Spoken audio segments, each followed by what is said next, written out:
इसके थोड़ा डेप्थ में आते हैं। तो हमारे पास वर्ड आया क्षमतावान, can, could, able to. English ने उसके लिए एक वर्ड बनाया, याद रखा जाएगा, कैपेबल ऑफ। कैपेबल ऑफ, ये पूरा एक वर्ड है। समझिए दो अलग अलग भाषाओं में दो अलग अलग बातें चल रही हैं, दो अलग अलग सभ्यता है। किसी ने कहा कैपेबल ऑफ, किसी ने कहा क्षमतावान। अब अगर किसी व्यक्ति की क्षमता की बात करनी होगी तो इंग्लिश में कैपेबल ऑफ लगाया जाएगा। कोई अगर कह दे I am capable of lifting 100 kg, ठीक है, सही है, यह व्यक्ति 100 किलो वजन उठाने का क्षमता रखता है, सिंपल एंड इजी। अच्छा, अगर यह व्यक्ति ऐसा कहे कि मैं जब मैं युवा था तो मैं 100 kg उठा सकता था, कोई खास प्रॉब्लम नहीं है, हम बस यहाँ पे एम के लिए क्या कर देंगे, वाज कर देंगे। क्या कर देंगे, वाज। हमारे ग्रामर का बेसिक नियम चल रहा है, वाज लगा देंगे तो क्षमता पास्ट में चली जाएगी, एम लगा देंगे तो क्षमता वर्तमान में आ जाएगी। ऐसे बहुत सारे वर्ड आपको देखने को मिलेंगे। अब भाषा किसको कहते हैं, तो देखिए समय के साथ एक डेवलपमेंट होता है। अच्छा, कुछ डेवलपमेंट ऐसा है जो आप लोग देखे हैं। अच्छा, आपके सामने फोन का साइज छोटा बड़ा चेंज हुआ कि नहीं हुआ? आपके सामने कंप्यूटर का, लैपटॉप का साइज छोटा बड़ा हुआ कि नहीं हुआ? चीजें बहुत आपके सामने बदली हैं, उसको बदलने की क्या आवश्यकता थी? एडवांसमेंट। इंसान को लगता है कि नहीं भाई ये चीज हो गया, अब इससे हम लोग कंफर्टेबल जोन में जाते हैं। क्या जरूरत पड़ गया फोन का स्क्रीन इतना बड़ा करने का, उसके बाद फिर डबल करने का? इतना बड़ा स्क्रीन है, क्या नीड था इसका? कोई नीड था? छोटा सा बढ़िया सा फोन था, टुचिया सा, उसमें ढेर सारा कीपैड था, दबा दबा के ABCD लिखते थे। रिक्वायरमेंट, लोगों को रिक्वायरमेंट बढ़ते गया। अब फोन का इस्तेमाल सिर्फ बात करने के लिए नहीं हो रहा था, उसमें वीडियोस देख रहे थे, ठीक है, अपने आप को एंटरटेन कर रहे थे। तो एंटरटेन करेंगे तो स्क्रीन क्या चाहिए, बड़ा चाहिए, और बड़ा करते गए आदमी। तो सारा परिवर्तन आपके सामने हुआ है। तो आज अगर आपके दिमाग में आए कि जब एक लाइन बनिए गया था तो दूसरा लाइन बनाने की क्या आवश्यकता थी? बिल्कुल आवश्यकता थी। भाषा इनरिच कैसे होगा? तो बाद में समय के साथ इस कैपेबल ऑफ को बदल दिया गया दो वर्ड में। एक वर्ड को कह दिया गया कैन और दूसरे वर्ड को कह दिया गया कुड। ऐसे बहुत सारे वर्ड आप पढ़ेंगे जीवन में, ठीक है। जैसे कहा जाता है कि अगर आदमी हंसे तो लाफ है या स्माइल है, स्माइल है। लेकिन अगर खतरनाक तरीका से हंसे, ऐसे हंसे कि थोड़ा नहीं होता, सामने वाले को इरिटेशन हो जाए, तो उसको स्मिर्क कहा जाता है, SMIRK, तिरछी मुस्कुराहट। तिरछा मुस्कुराहट देखे हो? जब कोई किसी का बैंड वैंड बजा देता है तो थोड़ा सा तिरछा हंसेगा तो स्मिर्क होता है। तो ऐसा बहुत सारा वर्ड है, ठीक है। अच्छा, एक वर्ड है लेजी। लेजी यानी क्या होता है? आलसी। और अगर हमको किसी को वेरी लेजी बोलना होगा तो क्या बोलेंगे? वेरी लेजी बोलना होगा तो वेरी लेजी बोलेंगे, सीधी सी बात है। लेकिन इसके अलावा कोई और शब्द है?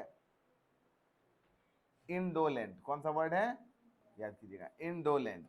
इंडोलेंट का मतलब होता है जो आदमी बहुत ज्यादा आलसी हो, क्या है, वेरी लेजी है। तो आपको वहां पे वेरी लेजी बोलने की आवश्यकता नहीं है। अब आप सोचिए इस वर्ड की क्या आवश्यकता थी?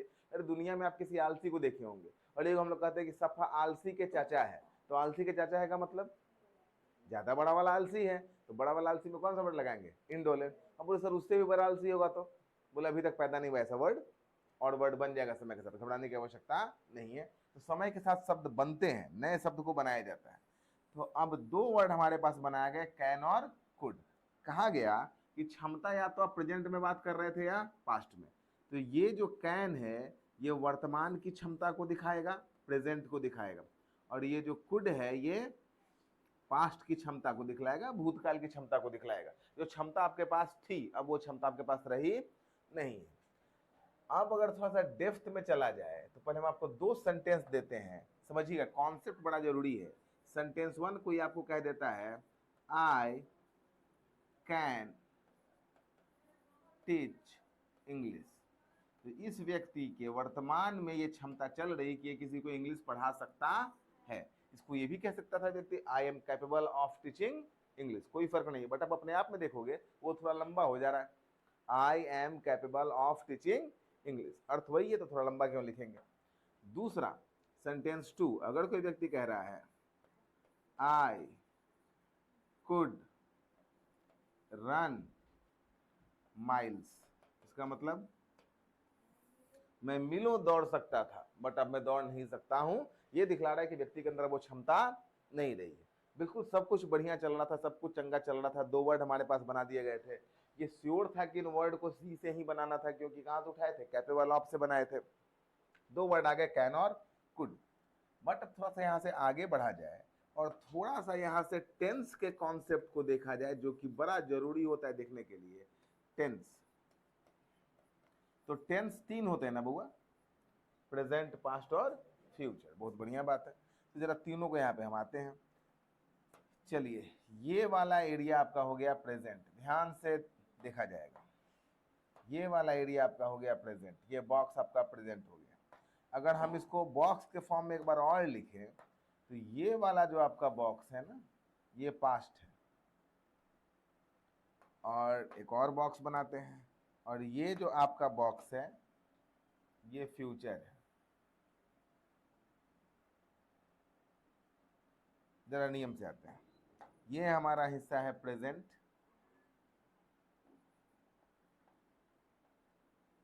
ये हमारा हिस्सा है पास्ट, और ये हमारा हिस्सा है फ्यूचर।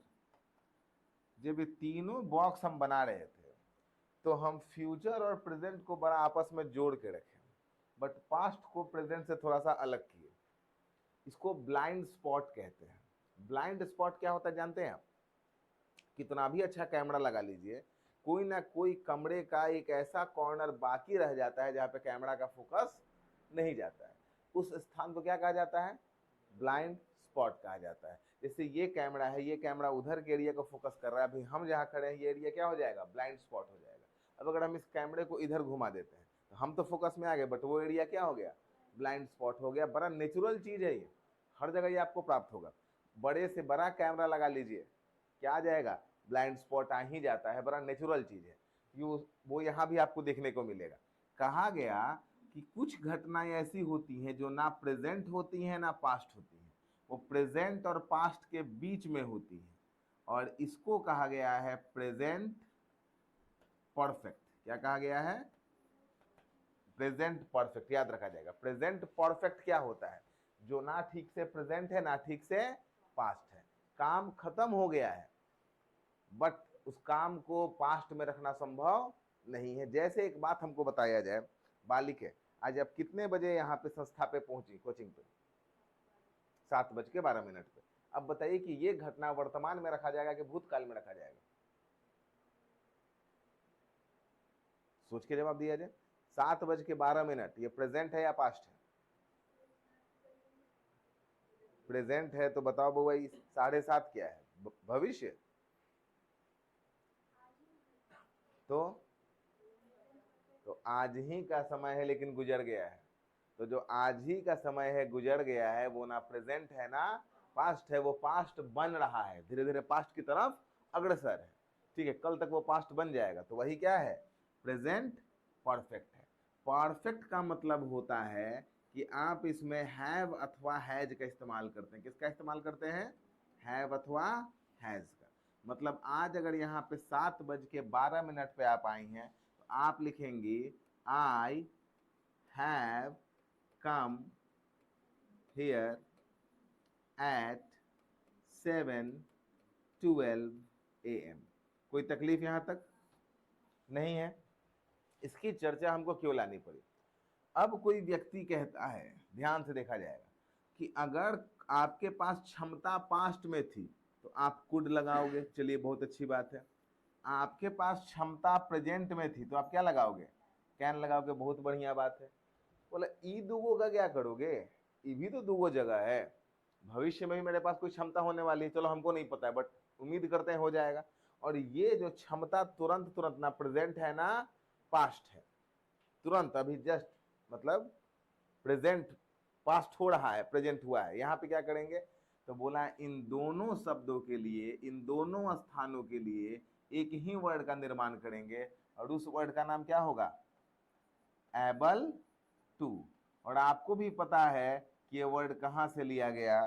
थोड़ा सा ध्यान से ऊपर वाले वर्ड को देखिएगा तो आपको कैपेबल में भी क्या दिखाई पड़ जाएगा? एबल दिखाई पड़ जाएगा। तो आपको भी पता है कि वर्ड तोड़ा कहाँ से गया है, कहाँ से वर्ड निकाला गया है? ऑरिजिन से ही चीजें टूट रही हैं।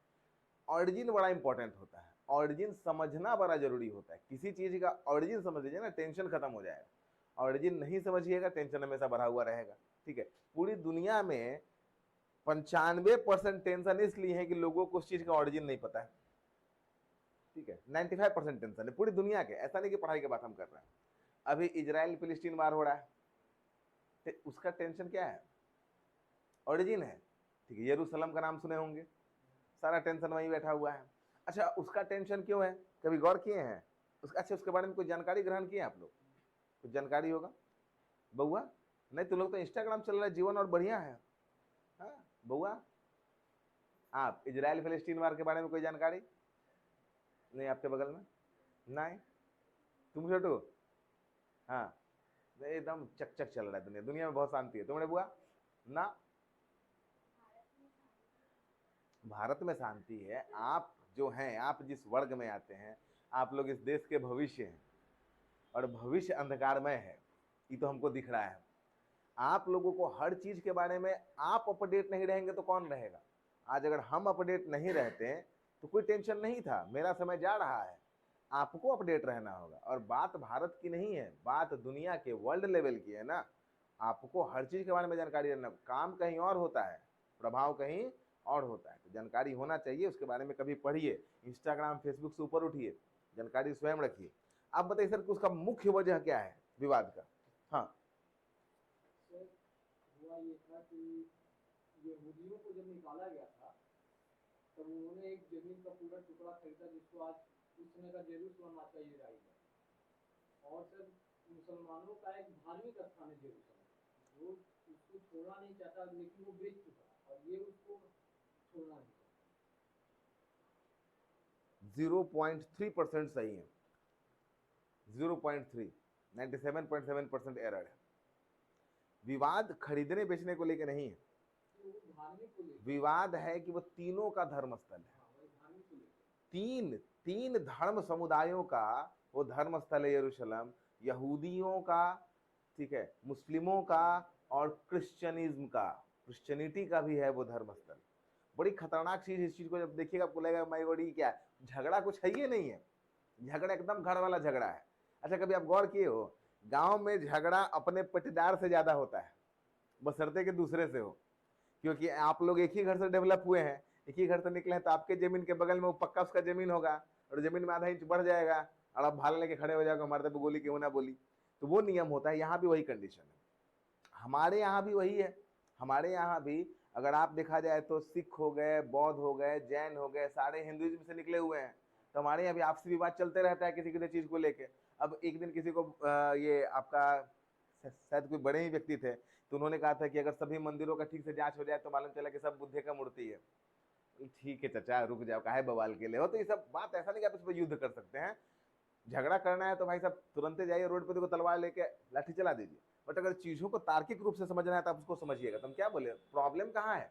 ओरिजिन में। प्रॉब्लम कहाँ है? ओरिजिन। ओरिजिन समझ जाओगे ना तो हंसी आएगा कि झगड़ा करने का जरूरत ही नहीं था, लेकिन प्रॉब्लम यह है कि समझने वाले लोगों की संख्या कम है। ठीक है, तो यहाँ पे ओरिजिन था। अब आपको पता है कि कैनकुड कहाँ से बना, यहीं से लिया गया। और एबल क्यों बना, क्योंकि यहाँ से लिया गया। एबल क्यों बनाना पड़ा, क्योंकि वास्तव में कैनकुड दो शब्दों को देख रहे थे, प्रेजेंट को बता रहे थे और पास्ट को बतला रहे थे। दो ब्लाइंड स्पॉट मेरे पास बच गया था, एक प्रेजेंट परफेक्ट और दूसरा फ्यूचर।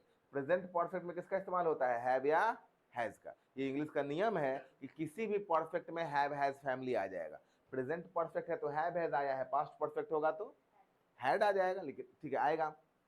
अब नियम कितना सिंपल बन गया, सिंपल एंड इजी। इतने चीजों को जानने के बाद आपको समझ में आ जाएगा कि अगर हमको क्षमता की बात करनी है, अगर हमको कैपेबल ऑफ की बात करनी है, कैपेबल ऑफ की बात करनी है, और कैपेबल ऑफ की बात हमको करनी है प्रेजेंट में, कैपेबल ऑफ की बात करनी है प्रेजेंट में, तो हमको कैन का इस्तेमाल करना होगा।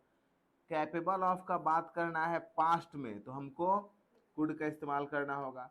और कैपेबल ऑफ का बात करना है फ्यूचर में, भविष्य, या जब वाक्य में हैव अथवा हैज अथवा हैड आ जाए, कोई भी हैव हैज करो मतलब वो क्या हो गया, परफेक्ट हो गया। क्या हो गया, परफेक्ट। हैव हैज हैड आ जाए, या भविष्य। अच्छा, भविष्य कैसे पहचानेंगे बउआ, क्या आ जाएगा, शैल या विल। फ्यूचर दिखाने के लिए किसका इस्तेमाल करते हैं, शैल या विल। तो कहा गया अगर वाक्य में शैल या विल आ गया या हैव हैज हैड आ गया तो आप कैन या कुड का इस्तेमाल नहीं कर सकते हैं। तो ऐसे मौके पे आपको किसका इस्तेमाल करना पड़ेगा, एबल टू का इस्तेमाल करना होगा। और बाकी बिल्कुल सही हो जाएगा। तीनों का उदाहरण दे देते हैं, चीजें क्लियर हो जाएंगी। और लिखेगा कौन, तुम लोग बुआ पेन निकाल नहीं रहे हो, ठीक है। पहले तीनों का भी एग्जाम्पल दे देते हैं। कोई व्यक्ति कहता है I can solve this question, ध्यान से बात को देखा जाए, मतलब वह व्यक्ति के अंदर वर्तमान में क्षमता है कि सवाल को बना देगा। दूसरा व्यक्ति कहता है I could lift 100 kgs when I was young, जब मैं युवा था तो मैं 100 किलो वजन उठा सकता था, मतलब वर्तमान में इस व्यक्ति के पास वो क्षमता नहीं रह गई है। चलिए एक आएगा भविष्य वाला व्यक्ति भी आएगा। अब आप अपने घर में अगर बोल रहे हैं I will be able to help you, ठीक है, घर में आप किसे कह रहे हैं कि टेंशन मत लीजिए, मैं भविष्य में आपकी मदद करने योग्य हो जाऊंगा, I will be able to help you. तो किसका इस्तेमाल यहाँ पे किया, एबल टू का। अच्छा, विल के बाद बी क्यों लगाना पड़ा, क्योंकि विल भी एक मॉडल है, और मॉडल के बाद किसका इस्तेमाल होता है, वर्ब के पहले रूप का, और एबल टू वर्ब नहीं है। तो वर्ब नहीं है तो यहाँ वर्ब देने के लिए क्या लगाना पड़ेगा, बी लगाना पड़ेगा। थोड़ा सा और डेप्थ में इसको समझाते हैं, 2 मिनट का समय दिया जाए। अब एक वाक्य हम आपको लिखते हैं, I have been able to help you. हमको इस लाइन का अर्थ आप लोगों में से कोई बतला दीजिए। अर्थ एकदम सिंपल है, अर्थ बताने का प्रयास किया जाए।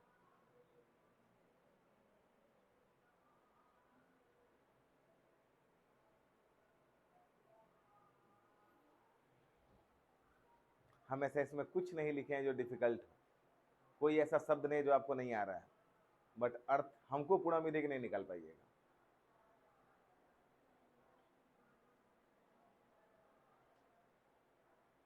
ऐसा कौन सा टाइम लग रहा है, क्या अर्थ आ रहा है जी, बहुआ प्रीति, कौन सा इसमें वर्ड है जो नहीं आ रहा है, सभी वर्ड्स आ रहे हैं, आपको वर्ड्स आ रहे हैं और आपको अर्थ नहीं आ रहा है। इसको भाषा कहा जाता है। जो लोग कहते हैं ना कि वर्ड नहीं आ रहा था, वर्ड तो आ रहा है। ऐसा कोई भी वर्ड जिसका अर्थ आपको नहीं आ रहा है यहाँ पर, लेकिन जो आप जेनरेट नहीं कर पा रहे हैं उसको लैंग्वेज कहा जाता है। इसका मतलब है मैं आपकी मदद करने में सक्षम हो गया हूं, मैं आपकी मदद करने में सक्षम हो गया हूं या हो चुका हूं। घटना बतलाते हैं क्या होगा, कब इस सेंटेंस का इस्तेमाल होगा। मानो आपका नया नया जॉब लगा हुआ है, कुछ दिन हुआ जॉब का, ठीक है, कुछ वर्ष हो गया, कुछ महीने हो गए, घर में बैठे हुए पिताजी किसी टेंशन में है, काम कर रहे हैं, माता श्री किसी टेंशन में काम कर रहे हैं। आप बोले क्या टेंशन है, बोले बच्चे हो गए। बोले अरे बच्चे कहाँ हैं, अब आपका मदद करने लायक हो गए हैं, इंस्टेंट में, तुरंत में हुए हैं। जैसे अब अभी तुरंत में आई हो, वो घटना भी ज्यादा समय हुआ नहीं है, तो ना प्रेजेंट है ना पास्ट है, आपका इंस्टेंट में जॉब लगा है, 2-3-4 महीना हुआ है, तो आप क्या बोलेंगे, आप याद दिलाएंगे कि हम आपका मदद करने लायक हो गए हैं, ना तो बहुत पहले थे, ठीक है, और ना ही अभी तक नहीं है, दोनों के बीच में है, तुरंत में हो गए हैं, तो क्या बोलेंगे, I have been able to help you. इसको पुराने भाषा में क्या बोला जाएगा, मैं आपकी मदद करने में सक्षम हो चुका हूं। इतना कोई नहीं बोलता है, आदमी क्या बोलेगा, हो गया हूं। जब भी हैव हैज लगता है तो यही काम बोला जाता है। जैसे ही हैज कम, इसका इंग्लिश क्या होगा, वह आ गया है, वह आ गया है। आई हैव ईटेन, इसका मतलब मैंने भोजन कर लिया है। आ है ई है, देख रहे हैं ना, आ है ई है आएगा। अगर ऐसा बोले आई हैड गॉन, इसका मतलब मैं चला गया था, चला गया था। आ था ई थी, ध्यान में आ रहा है ना। अब बताओ, अगर बोला है, कोई व्यक्ति बोले मैंने आपको देखा है, मैंने आपको देखा है, आ है आया है ना, आई हैव लगा देंगे, वर्ब का तीन रुका हो जाएगा सीन, और यहाँ क्या लगा देंगे, यू। और पहले भी देखा है, क्या लगा देंगे, बिफोर। समझ में आ गया, I have seen you before. जब भी वाक्य के अंत में आ है ई है आ जाएगा, या हमारी भाषा में किताबों में लिखा गया है चुका है, चुकी है, आ है, ई है, बोलचाल की भाषा है, तो वाक्य में क्या लगाना होगा? हैव या हैज लगाना होगा। ठीक है, जैसे कोई आपसे पूछे क्या हुआ है, क्या हुआ है, जैसे आप एकदम मुंह लटका के बैठे हो, अब आया सामने वाला, बोला का काहे मुंह लटकाया है, का हुआ है, क्या हुआ है का इंग्लिश क्या हो जाएगा? सबसे पहले क्या का इंग्लिश क्या लिखेंगे? व्हाट। व्हाट के बाद क्या लगा देंगे? हैज, सिंगुलर ना होगा जी व्हाट, और होना का, वेरी गुड, बन गया, व्हाट हैज हैपेंड। और अगर उधर से आया और पूछे भाई साहब का हुआ, मतलब घटना का प्रभाव खत्म हो गया, घटना भूतकाल में थी, तो बस हैज को हटा देगा और क्या पूछेगा? व्हाट हैपेंड, क्या हुआ, घटना क्या हो गया? पास्ट। जैसे इस ग्राफ को देखो, जैसे हैव हैज हटाएंगे वो घटना तुरंत स्प्रिंग की तरह कहां भाग जाएगा? पास्ट में। समझ में आया? एबल टू क्यों बनाया गया? एबल टू ब्लाइंड स्पॉट को फिक्स करने के लिए बनाया गया। इसीलिए अगर वाक्य में हैव हैज हैड लगा है, ए बेटा थोड़ा देर के बाद उसको नुकीला कर लेना, मर्डर ऑर्डर करना है, नहीं ना करना है तो यहाँ पढ़ लो। अगर किसी वाक्य में हैव हैज हैड लगा है अथवा शैल या विल लगा है, फ्यूचर टेंस है या परफेक्ट टेंस है, तो उस वाक्य में कैन कुड का इस्तेमाल नहीं कर सकते, क्योंकि बनाया नहीं गया था उसके लिए ना। तो ऐसे मौके के लिए किसका इस्तेमाल करेंगे? एबल टू का। अब हम आपको ये बतलाएं कि तीसरा वर्ड का जरूरत क्या पड़ा। इतना बताने का जरूरत भी नहीं था, हम सीधे लिखवा देते तो भी आप लोग मेरा बात मान लेते। आप लोग का आदत है हमेशा से, मास्टर लिखवा दिए जिंदाबाद। लेकिन मेरा मानना है कि एक बार किसी चीज के तर्क को जान लेंगे तो कॉन्सेप्ट हमेशा के लिए दिमाग में फिट बैठ जाता है। जैसे लिखे हैं वैसे छाप लीजिए। एबल टू कहां से बना, क्यों बना, आपको बतला दिए। अब आप लिखना शुरू कर सकते हैं। लिखिएगा use to express, can could, अब हेडिंग दीजिएगा can could use to express. ये क्या क्या एक्सप्रेस करता है, लगभग आप चीजों को समझ गए हैं, 2 मिनट लगेगा समाप्त करने में।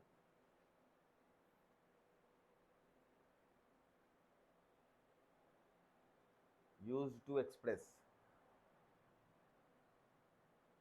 एबिलिटी, क्षमता, प्रेजेंट पास्ट और फ्यूचर, ऐसे लिखिएगा। एबिलिटी, प्रेजेंट पास्ट और फ्यूचर, 3। क्षमता, वर्तमान की क्षमता, भूतकाल की क्षमता, भविष्यकाल की क्षमता।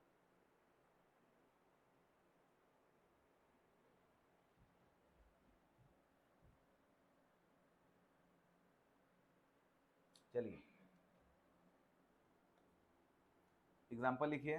सी कैन राइट इंग्लिश वेल, ये प्रेजेंट का है बउआ, कोई दिक्कत नहीं इसमें। और ये वाला किसमें है? पास्ट का। सी कुड प्ले एट कार्ड्स।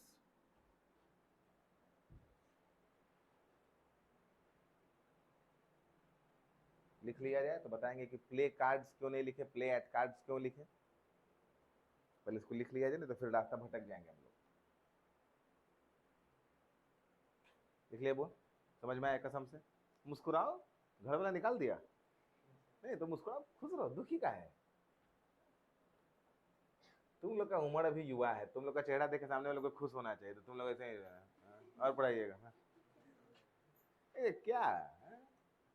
चलो ये देखिए, दोनों में एबल टू लगा है, यहाँ पे क्या आ गया? हैव आ गया है, और यहाँ पे क्या आ गया? विल आ गया है। अच्छा, जब विल या हैव आएगा तो आपको बी का रूप लेके आना पड़ेगा। तो याद रखिएगा, यहाँ पे बी का पहला रूप आएगा, क्योंकि मॉडल के बाद क्या चाहिए? वर्ब 1, और हैव हैज के बाद क्या चाहिए? वर्ब 3। तो बी का कौन सा रूप आएगा? तीसरा, क्या आ जाएगा? बिन।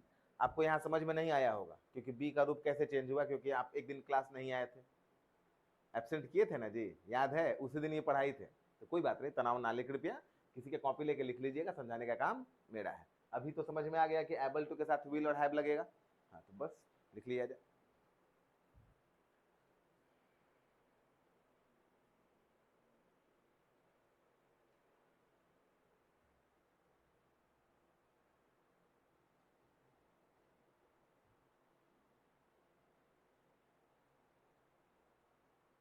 उसको देखो दुखी आत्मा, अरे दोनों हाथ बेंच पे रख ले, हाँ बढ़िया, ऐसे ना लिखेगी रे। 21 दुख में रहती है, अलग कष्ट में जी रही है। बेटा कोनो दुख है जीवन में? नहीं है, तो खुश रहो। तुम लोग का रिकॉर्डिंग हम तुम्ही लोग को दिखाएंगे ना, तो ऐसे मुंह करके देखोगे, और तब मेरा बड़ा तुम्हारे नजर में इज्जत बढ़ जाएगा कि आदमी हम लोग को पढ़ा लेता है, आप लोग ऐसे बैठे रहते हैं। क्या हुआ? अच्छा ठीक, ऐसे एक्सप्रेशन को कोई कैसे पढ़ा सकता है? आदमी थोड़ा सा पॉजिटिव मोड में रहेगा। चलिए, पोलाइट रिक्वेस्ट, रिक्वेस्ट, अच्छा, जब हम आपको पढ़ा रहे थे और इसमें एक वर्ड क्षमा आया था, तभी आपको समझना चाहिए था कि कुछ माइल्डनेस वाला वर्ड भी आएगा। देखो आ गया माइल्डनेस वाला वर्ड, पोलाइट रिक्वेस्ट, रिक्वेस्ट करना किसी से। अब जो ऑरिजिन को जानता है उसको यहाँ कोई आश्चर्य नहीं होगा कि रिक्वेस्ट कहाँ था, अभी तक तो क्षमता की बात थी। और भी यूजेस हैं, कैन कुड का इस्तेमाल एक है क्षमता दिखाने में, और भी यूजेस हैं। तो इसमें होता है पोलाइट रिक्वेस्ट, ये उन लोगों के लिए है जो याद कर जाते हैं कैन का पास्ट कुड है। कैन का पास्ट कुड नहीं है, कैन वर्तमान की क्षमता दिखाता है, कुड पास्ट की क्षमता दिखाता है, लेकिन कुड का और भी बहुत सारा काम है। तो कभी भी रिक्वेस्ट करने में, पोलाइट रिक्वेस्ट करने में आपको कुड का इस्तेमाल करना होता है। एग्जांपल देखिएगा, could you please do it for me.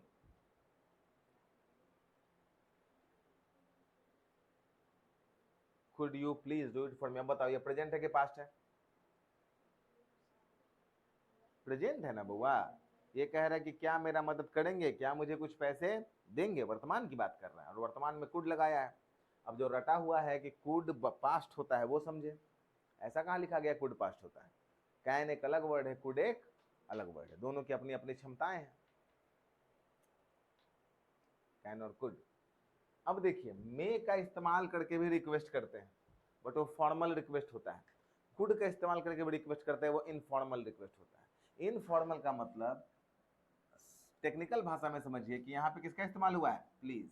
मे के साथ प्लीज का इस्तेमाल नहीं होता है। अगर वाक्य में प्लीज लगा है तो रिक्वेस्ट में किसका इस्तेमाल करना होगा, कुड का इस्तेमाल करना होगा, कुड 100%। चलिए आगे जा रहा है। परमिशन, ऑर्डर, प्रोहिबिशन, इसका चर्चा पहले भी हुआ था, बताए थे। परमिशन देने में कैन का इस्तेमाल करते हैं और मना करने में तो लीगली कैन का इस्तेमाल करते हैं। किसी को कोई चीज मना करना है तो वो मे से काम चलने वाला नहीं होता है, कैन से मना करना होता है। और ऑर्डर देने में तो कैन ही होगा। यहाँ परमिशन ऑर्डर एक ही चीज है, किसी को किसी काम करने का ऑर्डर दे देना या परमिशन दे देना। ये वो वाला ऑर्डर नहीं कि आप वहां जाइए, ऐसा नहीं है। कोई पूछ रहा है कि ये काम कर ले तो ऑर्डर ग्रांट कर देना। ऑर्डर ग्रांट मतलब परमिशन दे देना। एग्जाम्पल देखा जाए, yes you can go now, ये परमिशन या ऑर्डर हो गया। No you can not use my phone, prohibition हो गया, निषेध हो गया।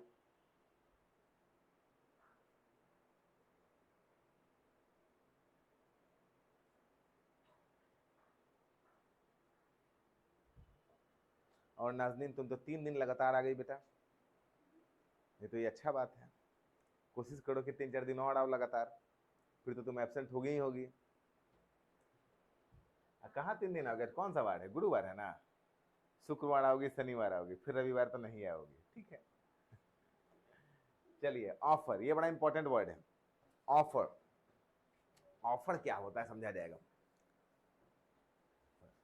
ऑफर होता है जैसे आपके घर में कोई व्यक्ति है, समझिएगा आपके घर में 3-4 व्यक्ति है, 2-3 लोगों को आपने या फिर सबको आपने चाय बिस्किट दिया। हमारे यहाँ जो होता है, नहीं होता है, बिस्किट रखा होता है मेहमान को देने के लिए। घर वाला बच्चा नहीं खा सकता उसको, खाएगा तो मार खाएगा, मेहमान ही खाएगा। मेहमान को लेके बिस्किट दिए, एक मेहमान बोले कि हम नहीं खाएंगे, मेरा उपवास है। उपवास है तो तुरंत आदमी पूछता है तो आपके लिए फल ला देते हैं। ये पूछता नहीं है, ये ऑफर कर देता है, फल ला देते हैं। सामने वो ना ना कर रहा है, हमको उससे मतलब नहीं, फल उसको दे देंगे, तो उसको यहाँ पे वो ऑफर कहा गया है। अब आप उसको पूछिए, अच्छा उपवास पे हैं, फल खाइएगा, सेब, संतरा। अब वो बेचारा क्या खाएगा, वो बेचारा क्या, तो सुनिए ले, छोड़ दो बेटा, एहसान मत करो। आदमी कहता है फल ला देते हैं। रोड पे कोई हमारा बड़ा घर का जा रहा है और हम लोग देख लेते हैं, और चलो हम लोग देखे नहीं, देखो वही देख लिया तो आ जाता है, झोला दे दीजिए, ले लेते हैं। नहीं देखता तो भाग भी जाते हैं, तो देख लिया है, लाई लाई लाई ले लेते हैं। तो क्या कर रहे हैं, ऑफर कर रहे हैं। वो रजिस्ट भी करता है, आदमी छोड़ दो, लेकिन आदमी उछल के ले लेता है, ठीक है, ऑफर। वही चीज यहाँ पे देखिए, can I get you some fruits, can I do it for you.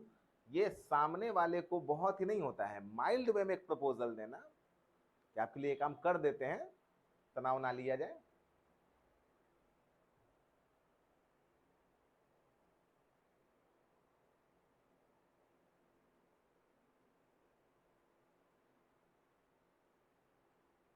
अब इसको पढ़ने वाला पता है कि सवाल नहीं है, ये ऑफर है, क्योंकि इसमें कैन का इस्तेमाल किया गया है। मेरे तरफ से जोर डाला गया है कि आप ये काम कर ही लीजिए। फल ला ही देते हैं, खा ही लीजिए। पानी ला ही देते हैं, पी ही लीजिए। इसीलिए यहाँ पे किसका इस्तेमाल किया है, कैन। मे का इस्तेमाल करेंगे तो जब तक आप बोलेंगे नहीं तब तक हम लाएंगे नहीं, बल्कि बैठे रहेंगे। चचा पानी पीजिएगा, may I fetch a glass of water for you. आपको जरूरत है तो बोलिए, नहीं जरूरत है तो मत बोलिए। समझ में आया? पुलिस क्यों लिखता है may I help you? Now it's up to you. Police के पास जाओ, जाओगे तो आपकी मदद करेगा, नहीं जाओगे, नहीं जाओगे आप अपना समझो, उसके पास वैसे भी बहुत काम है। आजकल तो जाने पे ही मदद नहीं करता है। ठीक है, इसलिए लिखा है मे आई हेल्प यू। चलिए आगे आते हैं। पॉसिबिलिटी, संभावना, ये आप कहाँ पढ़े थे? मे माइट में पढ़े थे ना। मे माइट से संभावना थोड़ा सा बढ़ जाएगा तो क्या हो जाएगा? कुड हो जाएगा। कैन नहीं होगा, क्या होगा? कुड। लिखिएगा, और यहां पे पॉइंट लिख लेना,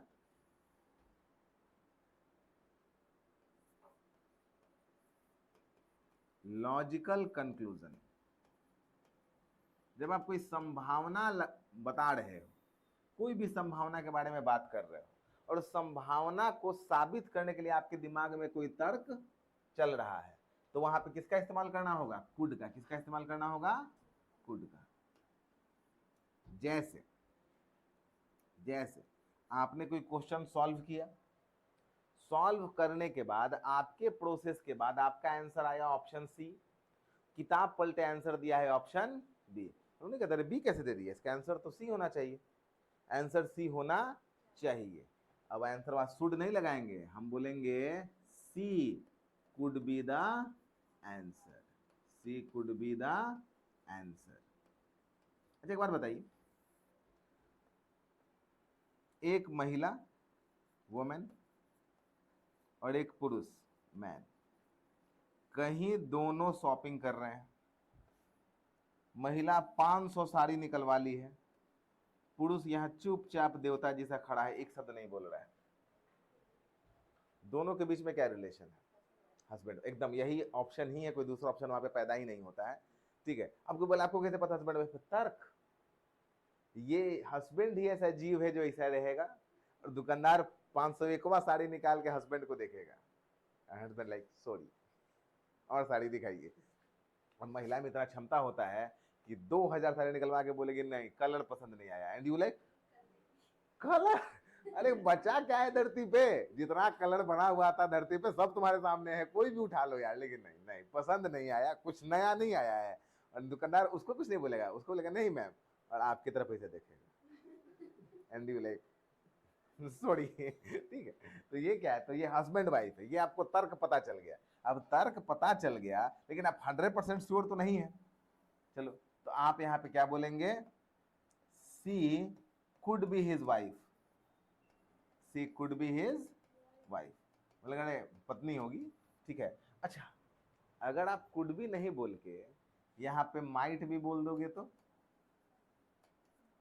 सामने वाले के चरित्र पे उंगली उठा दिए आप, आपको पता भी नहीं चला। गाली क्या होता है? ग्रामर को तोड़ देते हैं तो गाली हो जाता है। गाली कुछ नहीं है, गाली हम आपको सिखा देते हैं, बढ़िया चीज है। ग्रामर को धज्जी उड़ा दो, देखो वाक्य गाली बन जाएगा। जैसे कोई व्यक्ति ऐसा बोल दे, यू आर मोर ब्यूटीफुल, अच्छा बात है ना जी, you are more beautiful than my dog. अब लो, कर दिया तारीफ। झगड़ा होगा ना, मतलब तुम मेरे कुत्ते से ज्यादा सुंदर हो। बेटा आओ कभी हवेली पे, पहले तुम्हारा उपाय करते हैं। तारीफ तो कर रहा था, नहीं। ग्रामर कहता है कि तुलना समान चीज में होना चाहिए। आदमी का तुलना आदमी से होना चाहिए, कुत्ता का तुलना कुत्ता से होना चाहिए, बैग का तुलना बैग से होना चाहिए, ग्रामर कहता है। तब ग्रामर तोड़ दो, गाली बना दो। अब ग्रामर वाला व्यक्ति बोलेगा कि ये वाक्य गलत है, बिल्कुल गलत वाक्य, क्योंकि आपका सेंस क्या हो गया वहां पे? गलत हो गया। तो ऐसा नहीं बोलना चाहिए किसी को, वाक्य क्या हो जाएगा? गड़बड़ हो जाएगा। तो यहाँ पे she could be his wife, मतलब ये उसकी पत्नी होगी, लॉजिकल हमको पता चल गया है। अगर आप माइट लगा देंगे मतलब है पत्नी तो नहीं है, तो कौन है? देखें हम, पत्नी नहीं है इसकी। ठीक है, चरित्र हनन कर रहा है बेचारे का। ठीक है, तो मे माइट यहाँ पे सूट नहीं करेगा, आंसर क्या हो जाएगा? कुड हो जाएगा। इसको कहते हैं पॉसिबिलिटी, लॉजिकल कंक्लूजन। जैसे आज कोई आपको देखे तो आपका उम्र का अंदाजा तो लग जाएगा, कोई हमको देखे तो मेरे भी उम्र का अंदाजा व्यक्ति को लग जाएगा। एक आदमी दूसरे की एज का अंदाजा लगा लेता है, उसमें कोई खास टेंशन होता नहीं है। अब आपको कोई रोड पे जाके बोल रहे अंकल, तो बोले बेटा पहले साइड में आओ। अंकल किधर से रे? आदमी को नहीं देख रहा है। और हमको अगर कोई भैया बोल रहे तो हमको आश्चर्य होता है, बोले ये कौन प्रजाति पैदा हुआ है, हमको भैया बोल रहा है, इसको तो अंकल बोलना चाहिए। तो आदमी अपने आप को जानता है और उम्र का सामने वाले भी कंक्लूजन ले लेता है। ठीक है, ऐसा कभी हुआ है कि कोई तुम लोग आंटी बोल दिया? नहीं हुआ है ना, अभी नहीं बोलेगा, अभी बोलेगा तुम लोग मुंह नहीं चलोगे उसका। ठीक है, चलिए देखिए, she could be his wife, she could be 16, दोनों का दोनों क्या है, लॉजिकल कॉन्सिक्वेंस है, तर्क चल रहा है।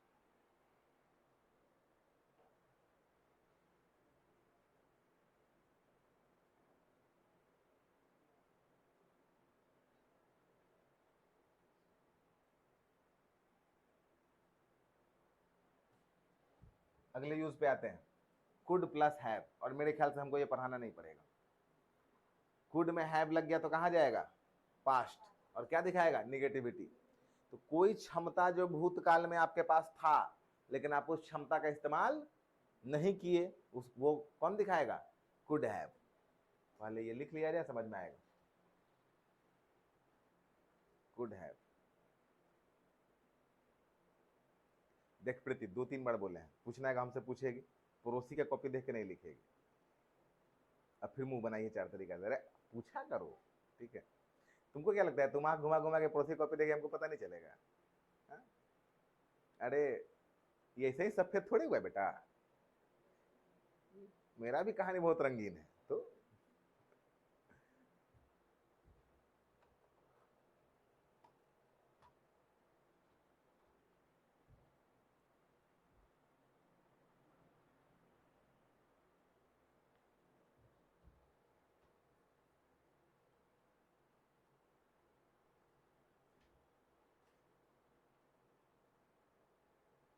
लिख लिए,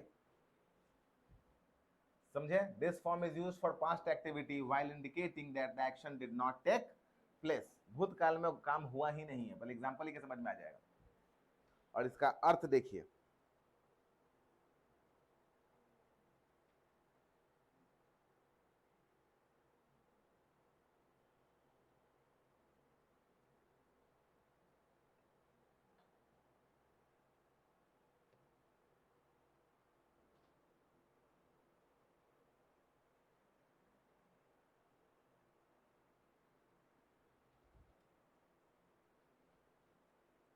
लिख लिए, इसका मतलब क्या हुआ? अरे कुछ मतलब बताओ। Police could have arrested him, इसका मतलब पुलिस अरेस्ट कर सकती थी, मतलब अरेस्ट हुआ कि नहीं हुआ? वेरी गुड, नहीं हुआ, काम हुआ नहीं है। अब बताइए, अगर हम ऐसा लिखते हैं पुलिस कुड अरेस्ट हिम, इसका मतलब पुलिस अरेस्ट कर सकती थी, की या नहीं की इसका जानकारी मेरे पास नहीं है, बट अगर हैव लगा दिए तो पता चल गया काम हुआ नहीं है। I could have help you, इसका मतलब किया नहीं। नहीं होता, जैसे कोई आपका दोस्त है, बोलो भाई कल तो अचानक ही बड़ा जरूरत पड़ गया था, लेकिन काम हो गया, काम हो गया, हमको फोन क्या नहीं किया, भाई कर रहा था तुम्हारा, अगले दिन फोन कर दो, भाई जरूरत है, बोले देख भाई अभी तो पटना से बाहर है, ठीक है, तुरंत तो क्या बोलेगा, I could have help you, आपकी मदद कर सकता था लेकिन किया नहीं। ये हो गया कैन कुड समाप्त। अगर कैन कुड के चीजों को रिवाइज कीजिएगा थोड़ा सा ध्यान से, एक मिनट के लिए यहाँ पे आ जाइए। सबसे पहले हमारे पास 3 वर्ड होता है, कैन कुड और एबल टू। ठीक है, पहला वर्ड हमारे पास आता है एबिलिटी। एबिलिटी के बाद दूसरा हमारे पास क्या आता है, यहाँ पे ध्यान से देखिए, दूसरा यूज का क्या है, कॉपी देखना पड़ रहा है, बढ़िया बात है। पोलाइट रिक्वेस्ट, पोलाइट रिक्वेस्ट में किसका इस्तेमाल होगा, कुड का इस्तेमाल होगा। तीसरा क्या हमारे पास हो जाएगा, ऑफर ना, अच्छा, परमिशन, ऑर्डर, प्रोहिबिशन। ठीक है, अगला हमारे पास क्या हो जाएगा, ऑफर। ऑफर के बाद अगला हमारे पास क्या हो जाएगा, पॉसिबिलिटी।